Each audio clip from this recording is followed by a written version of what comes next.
Hello and welcome in to another episode of the Fantasy Football Forecast. I'm your host, Trevor Scott, joined today by my co-host, Matt Giraldi. What's going on, guys? And today we are coming at you with a 12-team SuperFlex mock draft. So we'll be doing 3 wide receivers, 6 bench as usual. Matt is going to take the 4 pick. I'm going to take the 8 pick. So not exactly on the ends, not perfectly in the middle, but we are going to get into some more of the swing picks here. And without further ado, let's get into it. All right, so 3 quarterbacks immediately off the board: Hurts, Allen, Mahomes. For me, we've talked about this a bunch in 12 team, wanting to lock up quarterback early. I have Lamar Jackson as my number 3 quarterback, so for me, this is a pretty easy decision to lock in. Yep, I agree with the pick. I think a lot of people would go McCaffrey, but I like getting Lamar there in a 12-team league. For me, here, my number 1 wide receiver still, CeeDee Lamb, contract signed. He'll be back with the team very soon. He's expressed himself that he doesn't have any concerns about getting fully up to speed. Nothing new in the offense. He's ready to go. I think this is the first time I've got CeeDee Lamb in one of these mocks. I'm very happy about that. Okay, so it swings back around here. I'm going to show you guys zero QB this, not zero QB, I guess, but passing on quarterback in the first 2 rounds and how that can work out for you from the 8 spot. You miss out on that elite tier. I could go Dak here, but I do think that there's a chance that I'll have a decent option when it comes back to me with, 5 of the teams in front of me already having taken 1 quarterback. So maybe a couple quarterbacks go, but I want to see what happens here in this mock. So I'm going to be going with Garrett Wilson. Love me some Garrett Wilson. That's a good pick. A wide receiver that I have ahead of Puka Nacua right now is Marvin Harrison Jr. I have him as my wide receiver 8. I'm either going to go in that direction or I'm going to take Dak Prescott. I think if you're going to showcase kind of a more of a zero QB approach, I'll kind of showcase with Dak, more of a hero, or not a hero, but a robust quarterback approach. I do have Dak actually ranked ahead of Kyler Murray. So for me, I've gotten good value at quarterback to fall to me, and now I don't have to worry about that for quite some time. And swing back around, obviously Harrison's gone, missed out on the Saquon, Jonathan Taylor tier. Take a peek at the wide receivers because it is a 3 wide receiver league. The wide receiver that I have just behind Marvin Harrison Jr., and I know I'm a little bit higher on him than a lot of people, is Chris Olave. He's kind of just one of my guys. This is my 3rd year in a row having him in our home league, and I think this is truly going to be his best season ever, hopefully. So a little bit scary, kind of having him as my number 1. I would prefer to have him as my 2 or even 3. But so far, I like the build going heavy with quarterback and still being able to get Olave. Yeah, I agree. I think that's very good. And for me here, I got very lucky, right? That's why you got to mess around with mock drafting and see who's going to be available, see who can get there. And for me, right, I ended up with Brock Purdy, who is the end of that second tier of quarterbacks, in my opinion. I think he's got a really good offense. I expect Brandon Ayuk to stay at this point. So I'll be taking Brock Purdy here. You lucky dog, man. So Of course. lucky, Of right? course. And so I feel very good about that pick. And if that happens to you, right, this is where it becomes obvious that it's a doable strategy to wait on quarterback. And then Tua and Herbert go here.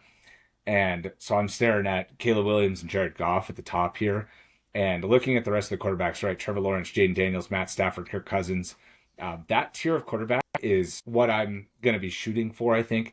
And I'm going to wait on quarterback again. So I'm going to look to get one in round 5 and see who drops there. So at this pick here, I don't have a running back yet. And my highest ranked running back here is Isaiah Pacheco. I do think he has a lot of upside this season in the passing game specifically. I think he's going to be a 3-down workhorse. I think that's a good pick. Looking at the receivers again, Mike Evans is my top guy, followed by Nico Collins. Interesting to see because Mark Andrews, for me, is again that 4th player in that tier that I'm comfortable with. So kind of sticking with that theme of how I viewed the tiers with quarterbacks, I'm going to go ahead and do that same thing here at tight end and lock in Andrews. So this is kind of a different build than I typically go with. But the reason I'm kind of into it so far is I don't have to worry about tight end anymore. I don't have to worry about quarterback for a long time, and it's just going to be a kind of a bench quarterback to fill in for bye weeks. So now I can really attack wide receiver and running back very heavily.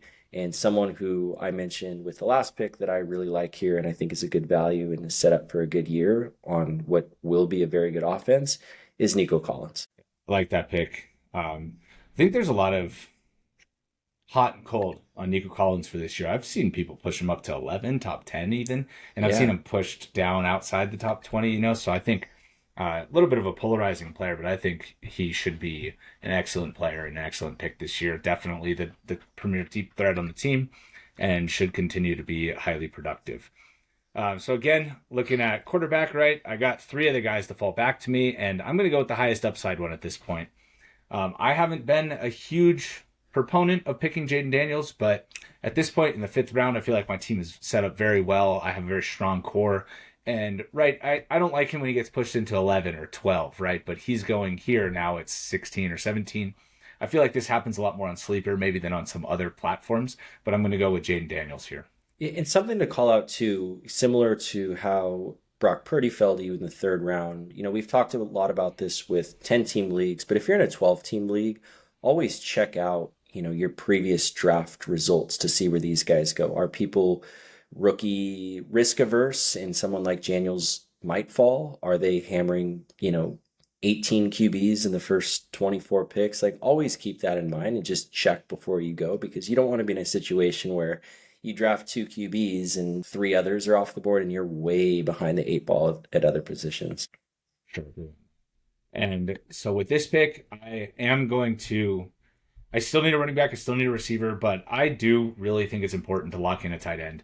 And you can see Engram and Kittle are the two options here for me. After that, it gets a little hairy, right? Jake Ferguson, maybe, but other than that, I don't really want one. There's a lot of teams that still need tight end between here and the other side of the turn, so I'm going to go with Evan Engram. It's a good pick. All right, so I don't have a running back yet. Looking at the running backs available, I've got Joe Mixon, who I'm not a fan of, Aaron Jones, DeAndre Swift, Ramondre, Montgomery, Connor. There's a lot of guys kind of in that tier that I'm kind of so-so on, and I would just rather wait and see what sort of value I can get at the wide receiver position. For me, this pick is pretty easy. Amari Cooper, I think he's a great player. I think kind of the gripe with Cooper sometimes is, he'll disappear for a couple weeks, but he'll give you those big spike weeks. But, in fantasy, I'd rather have the guy that's going to potentially give me this 25-point weeks and has that in his game versus the guy that's going to get 8 or 9 each time.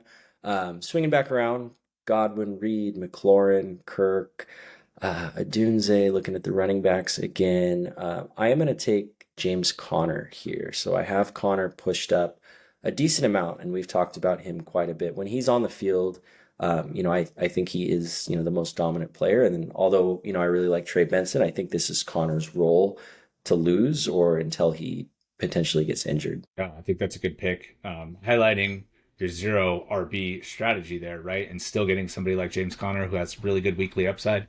I like that pick a lot. For me, I think we've been doing our best to try and highlight this guy, right? He still has not been moved up in the rankings on Sleeper. So if you are doing your drafts on Sleeper, do not lose sight of this player because Rashee Rice is starting to rocket up people's rankings. He's getting ranked inside the top 20 with a lot of people, and he's still going down as wide receiver 35 on this platform. So I'm going to take Rashee Rice here. Did they officially say he's not getting suspended, or is it still kind of wishy-washy? I don't think that that's going to be clear until they say he's suspended. Now, looking at the past, how the NFL deals with these situations, they wait until the legal process plays out. So I'd be very surprised if anything happened before December when his court date is listed. So by that time, they start court, they go through it. It's going to be the end of the season anyways. I personally do not expect him to get suspended this year. All right, so with this pick now too, I filled my last receiver spot, but I do still have a flex and I have a running back spot, so I got a lot of flexibility still with who I can pick, where I can go with this. So I do have, my number 19 running back here is Zamir White. I do like him quite a bit more than consensus, and I know there's a lot of people saying he's not very talented or, he was not so much draft capital invested in him, but I think we saw what he could do on the ground last year. I think Antonio Pierce really wants to run the ball, and I think there's no doubt that he is the lead back.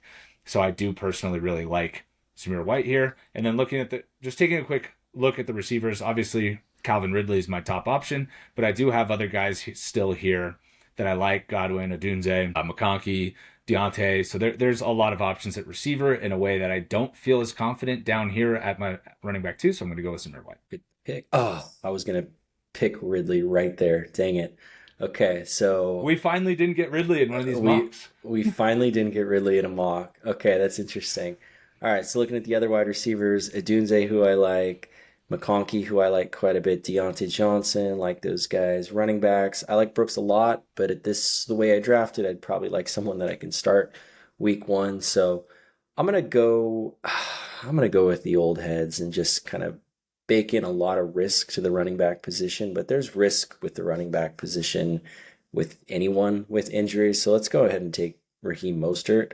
I think Raheem Mostert and James Conner both have very high weekly upside. I might be looking at guys like Jalen Wright and Trey Benson later in the draft to protect those assets, but I think at least week one, I can confidently start then. All right, and then Zero and hero running back builds. Mostert is an excellent target. I really think that he can get you off to a hot start, even if his role does diminish in some way, or if Achan is proving health and his role starts to expand. At least early in the season, he's going to be providing a ton of value in the eighth round.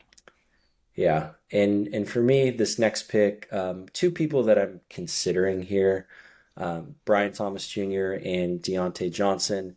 They're kind of the opposites in my mind. I think Deontay is going to get a bunch of targets. I think he's going to be the clear number one, whereas Brian Thomas, might have a higher ceiling just with his explosive playmaking and touchdowns and probably better quarterback play. But I'm going to go Deontay just because I am going to be starting him in the way that I'm constructed this roster in the flex spot. And I feel like with his target volume, at least he gives a pretty decent floor. I think that's a good flex play. I really like him. I think that's going to be a player that you're very happy with. Everybody that I listed as my options that I liked with when I was talking through Zamir White ended up going here, right? Godwin, Ridley, McConkey, Odunze, Deontay. So I didn't end up with one of those guys that I like, but I do still think that Christian Watson has a decent amount of upside. If he's able to stay healthy, if that hamstring issue is going to be, kind of fixed. And then Brian Thomas Jr., obviously, we've talked about him over the last week and a half a lot on this channel. I really think that he should be getting pushed up draft boards as well, as we expect him to play on two wide receiver sets, and he's going to be playing all the time over Gabe Davis would be my guess. And so even if Christian Kirk is going to be, in more two wide receiver sets than we saw in the preseason, I still expect that he's going to be the one that's on the field. So I do really like him. That's going to be the receiver I take if I go receiver. And then Javonte Williams, I think he's got a pretty solid role at this point. I know people were worried about Sean McVay not liking him very much, but I think that's mostly been put to bed at this point. He played 75% of the snaps with the starters, and I think he's going to be dominant on early downs, especially in this offense. So I do still really like Javonte Williams. I am going to take a shot on the upside here and go with the wide receiver with Brian Thomas Jr. Hope I can get one of these running backs on the way back. All right, Javonte, Chubb, and Moss went. So I am looking at Devin Singletary as my third running back here, and so I'm going to get in on him. I don't think there's a lot of additional commentary I need to be saying on him. I get him all the time in these mock drafts. I think his role is very stable, and I think he can be a solid bench option for you. If you needed to go to him, I think he's going to have a reasonable volume and can get you, can get you through weeks if you need him. Oh, there goes Trey Benson. That's tough. Yeah, bummer. I'm gonna kind of with the opposite of what I talked about with Deontay being kind of a floor play. I'm gonna take a swing play with Christian Watson here.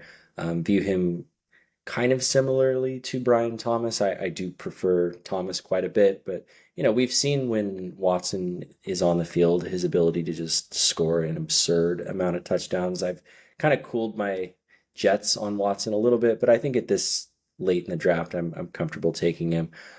Swinging back around to not a whole lot of guys. Jerome Ford, we've talked about him quite a bit. He's going to start the season. We don't know how healthy Nick Chubb is going to come back. So yeah, I think that's an okay pick here. Yeah, I think so. I like that. And so I also have 3 and 4 running backs and receivers respectively. So I can kind of go either direction here. Let's take a look at the flex spots.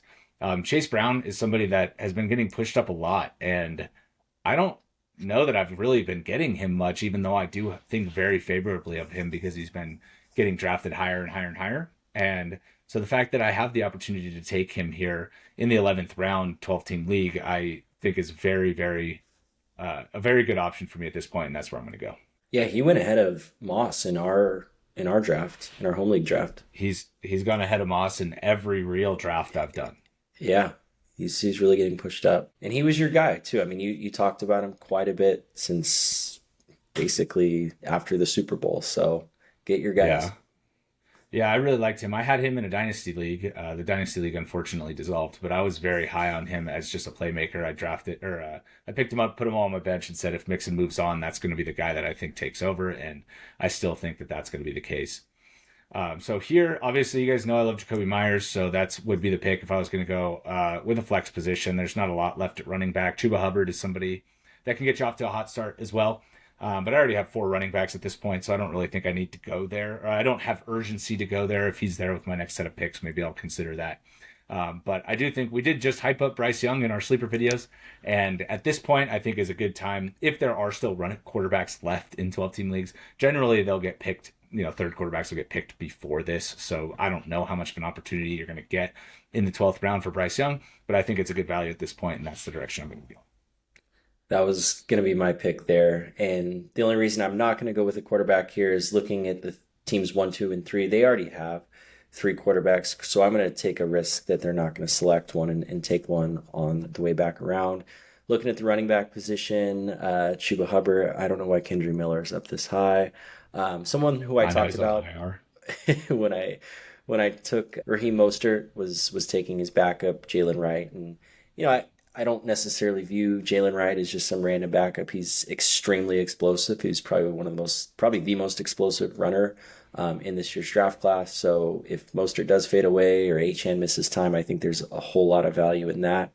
No quarterbacks go. So in the spirit of being realistic here, I'm going to go with Sam Darnold, who's pushed down the board.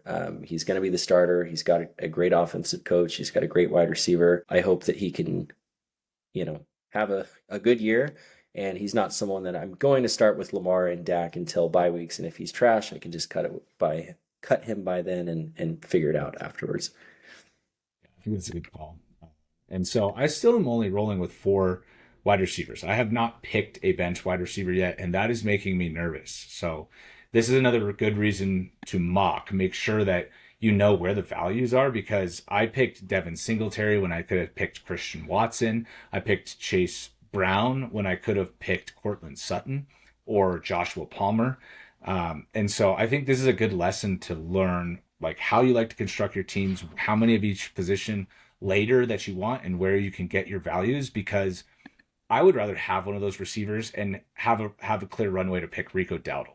Right. But now that I only have 4 receivers, I do feel a little bit pressed to take a receiver at this point. And so that's what I'm going to do. Even though it's not ideal, I'm going to take Jalen Polk, because I do think that as the number 1 in New England, that he has some target upside. And even if in a bad offense, if he's getting, 6, 7, 8 targets a game, I do think that he can turn that into pretty consistently 5 for 50, 5 for 60, and mix in a touchdown here and there. And at this point in the draft, there just aren't a lot of guys that I feel confident can get that sort of workload. And there goes Rico Dowdle. So unfortunately, I will be not going in on running back on this pick. But I don't know that that's all that unfortunate. The other guy I'm going to take here, and I think this reflects on how I like your end of draft at our home league, because you also have Polk and Josh Downs on your team too. I'm going to take Josh Downs. It looks like he's going to avoid the pup, and that he's going to be ready to go either, if not by week 1, by week 2.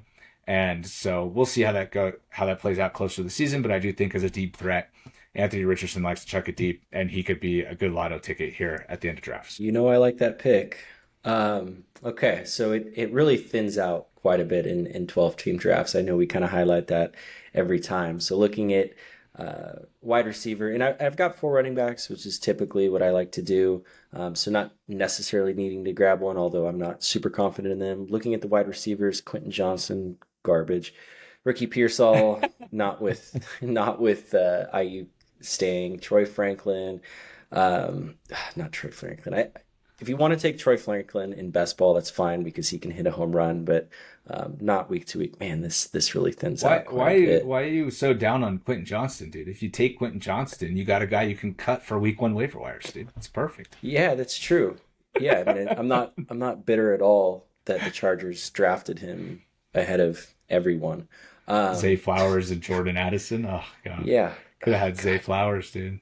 God, just don't remind me. I will go with Malachi Corley. I know that you've taken him in quite a few mocks. I think the fact that Aaron Rodgers does like him is a big thing because he doesn't usually like rookies. So yeah, so let's just take a flyer with him there. And again, it's a flyer. Looking at the running backs, Bucky Irving, Khalil Herbert, Roshan Johnson, Elijah Mitchell, who's out for the year. Braylon Allen, okay, that's an obvious pick to me. Again, high value handcuff. Brees Hall. If you draft Brees Hall, please draft Braylon Allen at the end of drafts because he's a very good running back, and that is a very high value handcuff. So if Brees Hall misses any time, then all of a sudden I've got a RB1 on a team where I went 0 RB.